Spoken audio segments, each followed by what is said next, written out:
Bill's second reading. Mr Speaker. I call the Honourable Heather Roy. Thank you, Mr Speaker. I move that the Education Freedom of Association Amendment Bill be now read a second time. Mr Speaker, I am very proud to be the sponsor of this bill. Since I became a Member of Parliament in 2002, compulsory membership of students' associations has been an issue. In fact, the issue goes back much further than that. When I did a quick search on the internet, I found media releases calling for voluntary student membership as far back as 2000. I hope those who campaigned so hard then are listening today, because their efforts, their lobbying and campaigning have not been in vain. This is in fact the fourth bill on voluntary student membership to come before this House.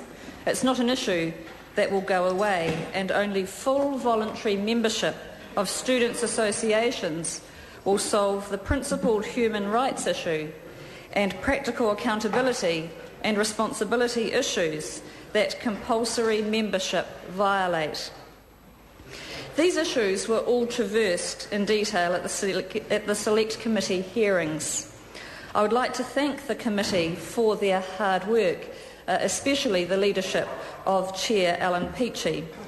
I'd like to thank the officials to the committee, and especially to those who took the time to make submissions, both written and oral, and from both sides of the debate. Prebbles Rebels, Act on Campus, and the young Nats, past and present, deserve a huge thank you for keeping this issue alive over a large number of years. Your efforts and dedication to the cause are rewarded in this bill. I would also like to thank Sir Roger Douglas for his Midas touch with the drawing of private members' bills. Although originally drafted by me and put into the ballot in 2006, this bill was drawn out of the ballot in his name last year. He shepherded it through its first reading and the Select Committee hearings and handed it back to me when I was no longer a minister. An issue this important shouldn't be left to the luck of the draw, but fortunately we got there in the end. Mr Speaker, by the beginning of 2012, it will be illegal to compel a student to join a student association in order for them to be allowed to study at a tertiary institution. That, Mr Speaker, is called freedom of association, and that is the principle my bill is based on. As a society, we prize freedom. Freedom means choice, and choice is the most fundamental principle of a free and democratic society. That is why the Bill of Rights Act 1990 protects the rights of individuals to determine who they associate with, which political ideas they associate with, and do so without compulsion or undue influence. Section 17 of the Act guarantees the right to freedom of association.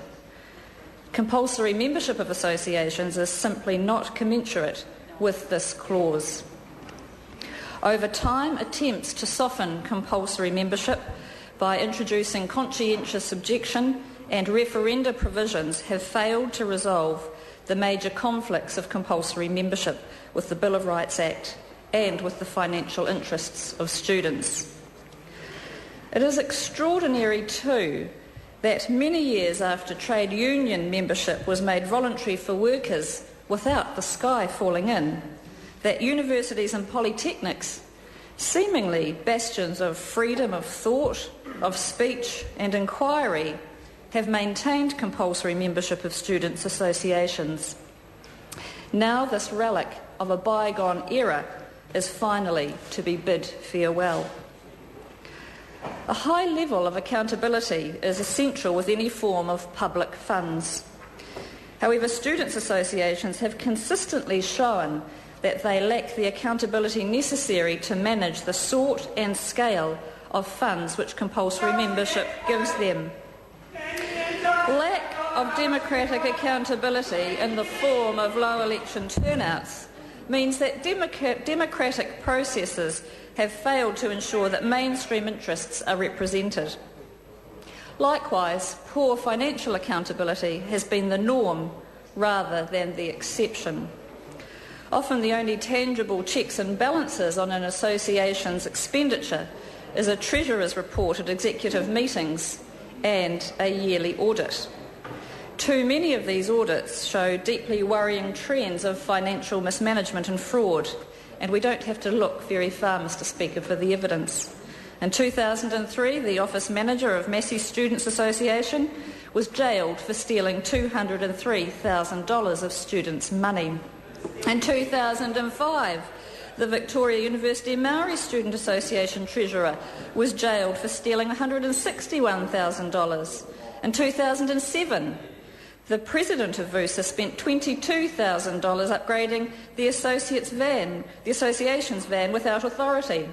In 2009, the manager of the Christchurch Polytechnics Students Association was jailed for theft of $175,000 of students' money. Whitireia Polytechnic Students Association has allegedly lost $750,000 of students' funds over several years. These are just a few examples. Students who provided the funds for all of this didn't get value for money, as they certainly didn't when a VUSA official spent $6,000 of their money calling a psychic hotline in 2007. I suspect she didn't get much value for it either. For compulsory bodies with large-scale incomes, the current law represents a completely insufficient level of financial accountability. We will hear, no doubt, from Labour and the Greens today that my bill will be the death of student unions. They will cite the conscientious objection provision as a substitute for choice, but they won't tell how it is virtually impossible to invoke it because the union officials have the power of yea or nay. Mostly they opt for nay. They will tell us that referenda provisions mean students determine their own destiny, but ignore the fact that consistently low voter turnout at Students' Association elections further emphasises the lack of representation of students' views. But the thing that I find quite pathetically sad is the talk by the bill's opponents of impending doom, the death of associations. Sad because they have such little faith in what they themselves offer. This bill is not about killing off student associations. It is about empowering students, providing the incentives to deliver to students the services and facilities that they want, not just a select few. One submitter summed it up this way, and I quote, "A move to genuine voluntary membership where you have to pay a fee to belong and the student association is disadvantaged if it does not persuade you to join will eventually result in student associations that are more accountable and responsive to their members rather than treat them as ATM machines. They would focus on making sure the association provides benefits to members who join, that the advocacy is focused on issues of importance to their members and that members are regularly engaged and communicated with." Mr. Speaker, I fully support the free rights of students who choose to join a students' association and for that body to campaign and lobby and to charge a membership fee.